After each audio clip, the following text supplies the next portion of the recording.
जय मसीह की दोस्तों, कैसे हैं आप सब। स्वागत है एक बार फिर से आपका मेरे इस यूट्यूब चैनल पर। मैं इवेंजलिस्ट डॉक्टर जतिन कुमार आपको स्वागत करता हूँ अपने चैनल पर। तो वो आपको बहुत आशीष दे इस चीज़ के लिए। आप नए हैं तो मैं उसके लिए भी आपका बहुत स्वागत है आप लोगों का। पर वो आपको बहुत आशीष दे। हालेलुया। तो दोस्तों, आज हम कुछ इंपॉर्टेंट बात शेयर करेंगे और उसके लिए हम 2 मिनट के लिए प्रार्थना करेंगे। आप भी अपने हाथों को जोड़िए और ना आँखें बंद करिए।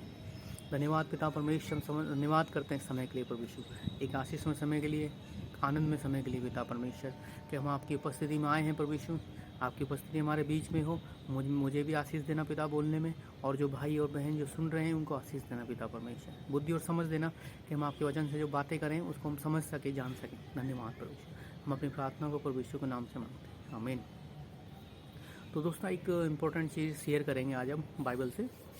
आपके पास बाइबल होगा तो आप उसमें पढ़ सकते हैं। आप लोगों ने पढ़ा होगा इस चीज़ को, बुक ऑफ डेनियल की पुस्तक में से आपने पढ़ा होगा। जो राजा नबूकदनेस्सर था उस समय, उसने क्या किया था, जो इज़राइल पर कब्ज़ा करके वहाँ से कुछ लोगों को, जवान लोगों को बुलाया था जो इंटेलिजेंट थे, जिनमें से शद्रक, मेशक, अबेदनगो और बेलशस्सर थे। और दानियल उनमें सबसे पहले नाम सुना होगा आपने। काफ़ी इंटेलिजेंट था उसके अंदर। एक जो इम्पोर्टेंट बात हम इसके अंदर शेयर करेंगे, जो मैं चाह रहा था आप लोगों से। हम शायद कई बार सोचते हैं इस चीज़ के लिए कि हम बदुआई में हैं, या हमारी प्रॉब्लम चल रही हैं, कोई हमारा बिजनेस में हो सकता है, या बिल्कुल हम निचले स्तर पर हैं, हमको लगता है जीवन में कुछ हो नहीं रहा है। तो देखो दोस्तों, ऐसा होता नहीं है। परमेश्वर हर जगह कुछ ना कुछ काम कर रहा होता है। जो भी चीज़ें अगर हम परमेश्वर विश्वास रख के चल रहे होते हैं, बाइबल पढ़ रहे होते हैं, प्रार्थना करके चलते हैं, तो परमेश्वर कुछ ना कुछ हमारी ज़िंदगी में काम कर रहा होता है उस समय। कि हो सकता है परमेश्वर आने वाले समय के लिए हमको तैयार कर रहा हो। प्रॉब्लम्स हो सकता है जो आने वाली हैं उनके लिए हमको स्ट्रॉन्ग कर रहा, हमारे शारीरिक रूप से भी और मानसिक रूप से भी, हमारी आत्मिक रूप से हमको स्ट्रॉन्ग कर रहा हो परमेश्वर। हालेलुया।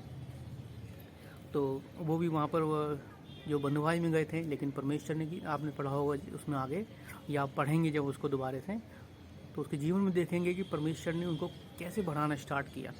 क्योंकि उसमें लिखा है, जब नबूकदनेस्सर ने, राजा जो उसका किंग था वहाँ पर, उस पूरी किंगडम का, तो उसने एक सपना देखा जिसका अर्थ कोई नहीं बता पाया। उसके पास बहुत सारे ज्योतिष भी थे, पंडित भी थे, और बहुत ही ज्ञानी लोग थे उसके पास, लेकिन उनमें से कोई भी उसका अर्थ नहीं बता पाया। लेकिन आखिर में जब डेनियल ने जब उनको बोला कि मैं तुम्हें उसका अर्थ बताऊंगा उस चीज़ का, तो वो परमेश्वर ने उसको बुद्धि और समझ दिया उस चीज़ के लिए। उसने अपना जो संदेश था राजा के पास पहुंचाया कि मैं उसका अर्थ बता सकता हूं जो स्वप्न उसने देखे हैं। लेकिन उससे पहले क्या था, वो उनको सिर्फ एक क्योंकि वो बंधुआई में थे, बंधन में थे, तो वो उनको सिर्फ एक नॉर्मल इंसान समझ रहा था उस समय, कि ठीक है कोई बात नहीं है, मैं तो इसको बंधुआई में लेके आया, इनको क्या पता हो, क्या नहीं जानते, हो सकता है उसके दिमाग में आई भी ना हो। लेकिन परमेश्वर ने देखो उनको कैसे इस्तेमाल किया उस चीज़ में, उसको बुद्धि समझ दी। और जो बेलशस्सर जो इसका नाम रखा गया था डेनियल का, उसका नाम मीनिंग यही है, जिसके अंदर जो हिडन थिंग्स होती हैं, या जो छुपी बातें, बाइबल का गुप्त बातें हैं, गुप्त बातों को भेद होता है, रखता है। इसका नाम ही यही है। अगर आप इसको सर्च करेंगे, जब गूगल पे सर्च कर सकते हैं या कहीं भी, अगर कोई स्टडी बाइबल, उसमें भी आप इसका मीनिंग देखेंगे तो आपको यही चीज़ मिलेगी उसके अंदर। तो उसका मीनिंग यही था। परमेश्वर देखो जहाँ भी आपको लेके जाएगा वहाँ एक ऊंचाई पे लेके जाएगा। जैसे डेनियल था, उसको वो समय वो लोग तुच्छ समझते थे, या बहुत ही ये सोचते हैं कि बंदी है, कुछ नहीं जानता वो, लेकिन उसने उनके जो सपना देखा, उसने जो उसका पूरा अर्थ बताया। ऐसे कई बार उसने सपने देखे, उन सबका उसने अर्थ बताया। तो उसका जो औहदा था उनकी नज़र में बहुत आगे बढ़ चुका था। तो परमेश्वर हमको ऐसी बढ़ाते हैं जब हम उसके अनुसार चलते हैं, बुद्धि और समझ के अनुसार चलते हैं, प्रार्थना करते हैं, तो परमेश्वर हमें बुद्धि और समझ देता है, रेवलेशन देता है, प्रकाशन देता है, वचन का प्रकाशन देता है, या जो भी बातें हम देख रहे हैं सब, उन सब का परमेश्वर हमको प्रकाशन देता है कि हम उस चीज़ को जान सकें और समझ सकें और लोगों को बता सकें।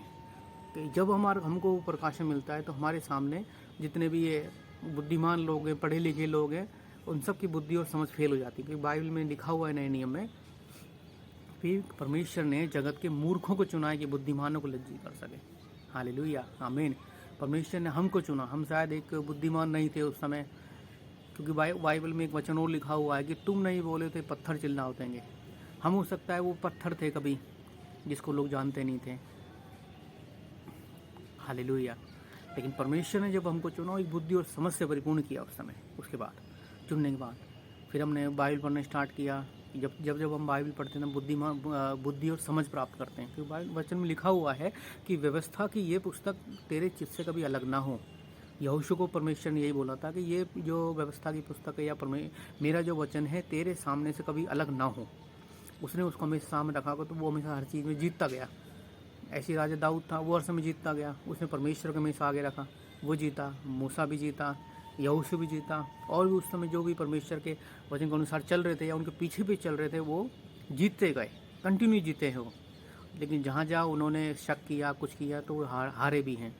तो ये कि बेस्ट एग्जाम्पल है कि हम जान सकें, जहाँ हम शक करते हैं परमेश्वर पर या उसकी बुद्धि और अपनी ही बुद्धि समझ का सहारा लेते हैं, परमेश्वर को छोड़ देते हैं, वहाँ पर हम कहीं ना कहीं पीछे होना स्टार्ट हो जाते हैं।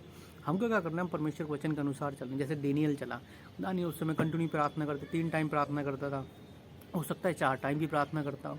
परमेश्वर के अनुग्रह में चलता था वो उस समय, कंटिन्यू प्रार्थना में रहता था, तो परमेश्वर उसको बुद्धि और समझ दी थी उस समय कि उसकी सारे अर्थों को बता सके। ऐसी जब उसका बेटा हुआ बेलशजार, उसने भी उस समय ऐसी तुच्छ जाना उनको, कह रही ये तो लोग ऐसे, इनको क्या पता होगा। उसने उस परमेश्वर के भवन के जो उस समय जो उसका जो पिता था नबूकदनेस्सर,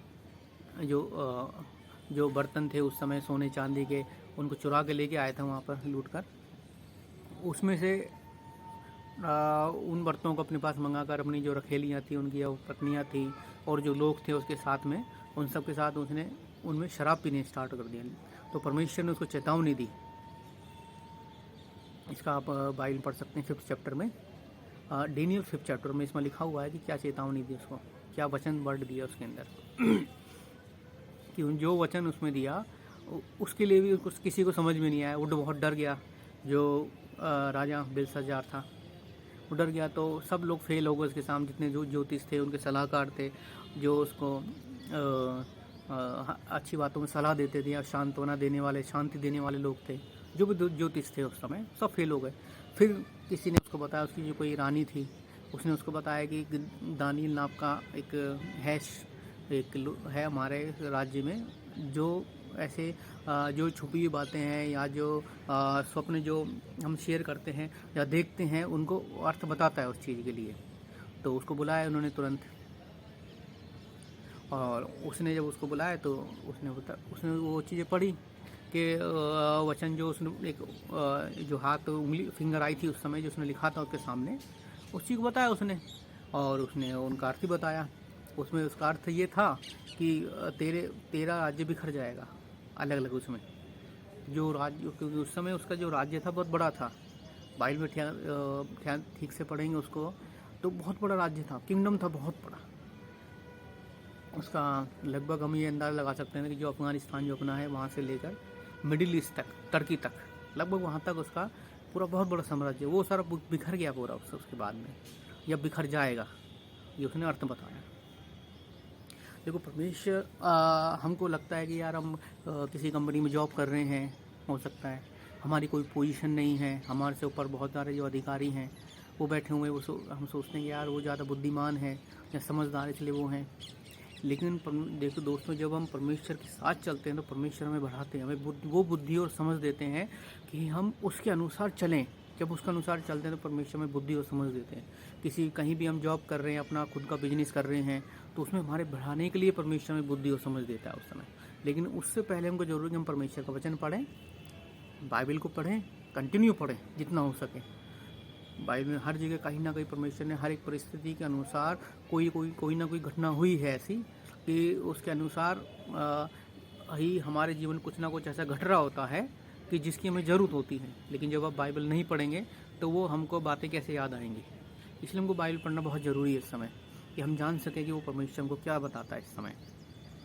ठीक है, तो आप कंटिन्यू बाइबल पढ़िए और कंटिन्यू प्रेयर करिए, तो परमेश्वर का वचन लिखा है कि जो अगर किसी के पास बुद्धि की घटी हो, बुद्धि की कमी हो, तो मुझसे मांग, मैं उसे दूंगा और बिना उलाहना के दूंगा। वो मैं उलाहना देगा, अरे तो बेवकूफ़ है, जैसा हम सांसारिक रूप से अगर किसी को बोलेंगे तो बहुत सारे लोग बोलते हैं तो बेवकूफ़ है, तुझे कुछ भी नॉलेज नहीं है। लेकिन जब परमेश्वर से वो चीज़ मांगेंगे तो परमेश्वर में देगा। मैंने भी जब स्टार्टिंग जब हम प्रभु माने स्टार्ट हुए, जब उस समय मैंने उसके अनुसार ही बुद्धि और समझ मांगी। जैसे राजा सुलेमान ने बुद्धि मांगी, समझ मांगी, मैंने भी ऐसे ही बोला, प्रभु मुझे भी तो बुद्धि और समझ दे। ऐसे बाइबल में और भी लिखा हुआ है कि तो बुद्धि और समझ मांगो मुझसे। लोगों ने मांगा और परमेश्वर ने दिया। तो आप भी बोलिए परमेश्वर से। आप जब आप बोलेंगे परमेश्वर से, परमेश्वर आपको वो चीज़ मिलेगी, बुद्धि और समझने की बुद्धि मिलेगी, लोगों को जानने की समझ मिलेगी हमको कि हम लोगों को कैसे समझ सकते हैं, आत्माओं को कैसे परख सकते हैं, लोगों को हम कैसे परख सकते हैं, वो सामने वाला ठीक है नहीं है, हमको प्रार्थना करने कैसे करना है ये भी हम समझते हैं। उसके अंदर हमको कहाँ चलना है, कैसे चलना है, वो परमेश्वर हमको समझ आ जाता है। जब हम जहाँ भी हम जॉब कर रहे होते हैं उसके लिए परमेश्वर हमको समझ आता है कि तुमको ऐसे काम करना है कि जिससे तुम्हारी उन्नति हो। जैसे दानियल था, उसको परमेश्वर ने हर समय समझ दी, बुद्धि दी कि वो कैसे चलना है। वो और वो बढ़ते बढ़ते जिस राज्य में वो था, राजा नबूकदनेस्सर, उसमें बहुत बड़ा स्थान हो गया था उस समय उसका, कि उसकी जो राजा के बाद निर्णय वो लेता था पूरा। आपको पता होगा ऐसे ही आपने यूसुफ के बारे में पढ़ा, यूसुफ के बारे में पढ़ा उन्हें उत्पत्ति की बुक्स में, जब वहाँ पर बंधुआई के लिए भेजा गया, लेकिन बाद में उसने भी ऐसे ही सेम दानियल की तरह अर्थ बताया उसका। परमेश्वर को बुद्धि और समझ दी हर चीज़ के लिए। और देखो जब उसने ऐसा किया तो परमेश्वर ने उसको कितना बढ़ाया। वो भी परमेश्वर का भय मानने वाला था, वो भी दुआ प्रार्थना करने वाला था। जितनी समझ उस समय थी, या उसके पिताजी ने उसको जो उस समय सिखाया होगा परमेश्वर का वचन, तो आत्मा जैसे जैसे उनकी अगुवाई करता तो उसके अनुसार वो करता था उस समय। तो उसको कितनी समझ और बुद्धि मिली थी उस समय, कि उसके अनुसार उसने जो राजा पोतीपर था उस समय, जो फ़िरौन था, उसको बुद्धि समझ से आंसर दिया उस चीज़ का। जो भी बातें उसने समझाई उनको, उसके अनुसार उसने उसको उत्तर दिया। या जो भी उसके जो स्वप्न थे, सपने वो देखता था, या कोई ऐसी सपन तो एक चीज़ थी कि एक ही बातें थी, उसके अलावा भी बहुत सारी बातें होंगी उस समय। जब वो राजा को समझ में नहीं आता होगा तो उसको बुलाता होगा और बोलता होगा, ठीक है मुझे इस बात का अर्थ बता। क्योंकि कोई भी घटना एक बार नहीं हुई है बाइबल के अंदर, हर घटना है मल्टीपल टाइम्स हुई है सारी। यीशु मसीह को जब हम देखेंगे तो उसका जीवन जो 3.5 साल तक उन्होंने जो सेवा की, जो प्रचार किया परमेश्वर के राज्य का, तो उसमें जो लोग चंगे हुए, ऐसा नहीं है कि लंगड़े एक ही बार चंगे हुए, हज़ारों बार चंगे होंगे, अंधे हज़ारों अंधे चंगे होंगे। लेकिन उदाहरण किसका लिया गया है, क्योंकि वचन में लिखा हुआ है कि अगर यीशु मसीह की जो बातें हैं वो अगर लिखी जाती तो इतनी पुस्तकें हो जाती, या इतनी किताबें वो हो जाती, इतने पन्ने हमारे भर जाते कि वो संसार में नहीं समाते। तो हर एक घटना का कुछ उदाहरण दिए गए हैं बाइबल के अंदर, 2 या 3 उदाहरण दिए गए हैं, जिससे कि हम जान सकें परमेश्वर ने ये काम किया हमारे लिए। इन बीमारी में लोगों को चंगा किया, या इन परिस्थिति में परमेश्वर ने लोगों की सहायता की है। जैसे इब्राहिम की सहायता की, इब्राहिम को कहाँ से लेके आया और कहाँ पहुँचाया परमेश्वर ने। तो ऐसी क्या परमेश्वर हमारी अगुवाई करता है इस चीज़ में, बुद्धि और समझ देता है कि हम उस बुद्धि और समझ से आंसर कर सकें हर चीज़। जैसे परमेश्वर ने दानियल को समझ दी थी, वैसे परमेश्वर हमें भी समझ देता है। लेकिन हमें क्या उस चीज़ को जानने की ज़रूरत है, वो चाह क्या रहा है परमेश्वर हमसे बोलना इस समय। तो ये बहुत ज़रूरी है, मस्ट है। इसलिए क्या है, सबसे पहले उस बाइबल को, वचन को पढ़ो, सबसे पहले समझो उस चीज़ के लिए। अगर नहीं समझ में आ रहा तो परमेश्वर से प्रार्थना करो। और जब भी आप बाइबल पढ़ें तो बाइबल पढ़ने से पहले प्रार्थना करें, परमेश्वर से बोले, प्रभु मुझे बुद्धि और समझ दे, कि पवित्र आत्मा तू मेरी सहायता कर, मार्गदर्शन कर, कि मैं परमेश्वर के वचन को जान और समझ सकूं। ठीक है, क्योंकि जब यीशु मसीह का स्वर्गारोहण होने वाला था, जब वो स्वर्ग में उठाने वाले, तो उससे पहले उन्होंने कहा था कि मैं तुम्हारे लिए सहायक भेजूंगा, अतः सत्य का आत्मा, पवित्र आत्मा, जो तुम्हारी सहायता करेगा हर एक बात में। और प्रेरित काम के फर्स्ट चैप्टर में भी जो पहले अध्याय में लिखा हुआ है कि जब तक तुमको वो आत्मा नहीं दी जाए, वो सहायक नहीं दिया जाए, सत्य का आत्मा, पवित्र आत्मा, तब तुम यहीं ठहरे ना। लेकिन जब वो आए तो उसके बाद देखो उनकी सेवकाई कितनी बड़ी, परमेश्वर उनको कितनी बुद्धि समझ दी, उसके बाद हर जगह उनको बढ़ाया। इसलिए क्या है, जब भी आप वचन पढ़ें प्रार्थना करें तो सबसे पहले पवित्र आत्मा की सहायता मांगें, और परमेश्वर से बोलेंगे, परमेश्वर तू मुझे बुद्धि और समझ दे, कि हम जान सकें कि परमेश्वर की इच्छा क्या है, परमेश्वर का वचन उसमें क्या बोलना चाह रहा है। जब हम ऐसे करेंगे तब जब हम समझेंगे उस वचन को कि परमेश्वर हमसे क्या बोलना चाह रहा है। क्योंकि बाइबल के वचन में हमको प्रकाशन भी मिलता है, बुद्धि भी मिलती है, समझ भी मिलती है, मार्गदर्शन भी मिलता है, सब कुछ मिलता है उसके अंदर। जब हम उसके अनुसार चलेंगे तब हम मिलेगा, जब हम ठीक से चलेंगे तब हम मिलेगा। कोई भी दोस्तों, आप इसको एक उदाहरण समझ सकते हैं कि हम कोई काम कर रहे हैं, या जैसे कोई आप मैकेनिक हैं, कोई भी गाड़ी आप सुधारते हैं उस समय उसकी, तो उसको एक प्रोसेस होता है करने का, और उसके प्रोसेस के अनुसार नहीं करेंगे तो हम उस बात को नहीं जान सकते कभी कि परमेश्वर हमसे क्या बोलना चाह रहा है उस समय, ठीक है, या उस काम को हम कैसे करना है उस चीज़ को। तो उसका एक प्रोसेस है। जब हम इस प्रोसेस को फॉलो करेंगे, जो जैसे यीशु मसीह ने उनको एक प्रार्थना करना सिखाया, तो उसका भी एक प्रोसेस था कि हम परमेश्वर की सबसे पहले महिमा करें, परमेश्वर की सहायता मांगे उस चीज़ में, पवित्र आत्मा की सहायता मांगे हर एक बात में। जब हम उस प्रोसेस के अनुसार करते हैं तो हमें उसकी आशीष मिलती है, ब्लेसिंग मिलती है। तो दोस्तों, आप भी ध्यान रखें कि परमेश्वर में बुद्धि और समझ दी है, इसलिए हम बाइबल पढ़ें, पवित्र आत्मा की सहायता मांगें, तो हम आगे बढ़ेंगे अपने काम में, हर चीज़ में। जो भी आपका बिजनेस है, जॉब कर रहे हैं, सब चीज़ में आप आगे बढ़ेंगे दोस्तों। तो दोस्तों, प्रभु आपको इस वचन के द्वारा आशीष दें। हम एक छोटी सी प्रार्थना करेंगे इसके लिए। आप सब आंखें बंद करिए। धन्यवाद पिता परमेश्वर, हम धन्यवाद करते हैं प्रभु आपकी इस वचन के लिए, जो एक आशीष में वचन आपने हमें दिया है, बुद्धि और समझ का पिता, कि हम कैसे आपके अनुसार चल सकें, वचन के अनुसार चलें प्रभु यीशु। कि जो लोग आज भाई और बहन इस वचन को सुन रहे हैं, देख रहे हैं इस वीडियो को, उन सबको बुद्धि और समझ मिल सके पिता परमेश्वर, वचन के अनुसार पिता परमेश्वर, वो ठीक से बाइबल पढ़ें, पवित्र आत्मा आपकी सहायता हो उनके लिए। हालेलुया। आप हमेशा उनकी सहायता करें प्रभु। इन लोगों को, अपने बच्चों को बुद्धि और समझ देना कि वो परमेश्वर को जान और समझ सकें। हाँ, कि किस रीति से हमको चलना है, किस रीति से उनको काम करने हैं, अपनी उनकी जॉब में, उनके बिजनेस में, घर में, किसी भी रूप में, या उनको कोई सेवा का ही कर रहे हैं, मिनिस्ट्री भी करते हैं, उसमें उनको कैसे चलना है। तो पवित्र आत्मा उनकी हर समय सहायता करना, मार्गदर्शन करना। धन्यवाद प्रभु यीशु। उनको आशीष देना, ब्लेस करना पिता परमेश्वर। धन्यवाद प्रभु यीशु, आपने मेरी भी सहायता की पवित्र आत्मा में सहायता। धन्यवाद करता हूँ पिता परमेश्वर, आपकी उपस्थिति यहाँ पर हम धन्यवाद करते हैं प्रभु यीशु। आपकी उपस्थिति हमारे बीच में हम धन्यवाद करते हैं पिता, क्योंकि आपके वचन में लिखा है कि जहाँ 2 या 3 जन मेरे नाम से होते उनके बीच में होता हूँ। धन्यवाद प्रभु, धन्यवाद प्रभु यीशु। आप आशीष देना पिता परमेश्वर। धन्यवाद प्रभु यीशु, हर एक को जो इस वीडियो देखता है पिता परमेश्वर, मुझे भी आशीष दी। हम धन्यवाद करते हैं पिता परमेश्वर। हम अपनी प्रार्थना को प्रभु यीशु मसीह के नाम से मांगते हैं, आमीन। तो दोस्तों, प्रभु आपको आशीष दे। जाने से पहले ये मेरे चैनल को सब्सक्राइब करिएगा, बेल आइकन को प्रेस करिए, जिससे आपको कंटिन्यू वीडियो मिल सके। और आपके कोई भी दोस्त हों, कोई भी रिश्तेदार हों, आप उनको शेयर करिए कि उनको भी आशीष मिल सके वचन के द्वारा। धन्यवाद प्रभु, आपको बहुत आशीष दे, आमीन।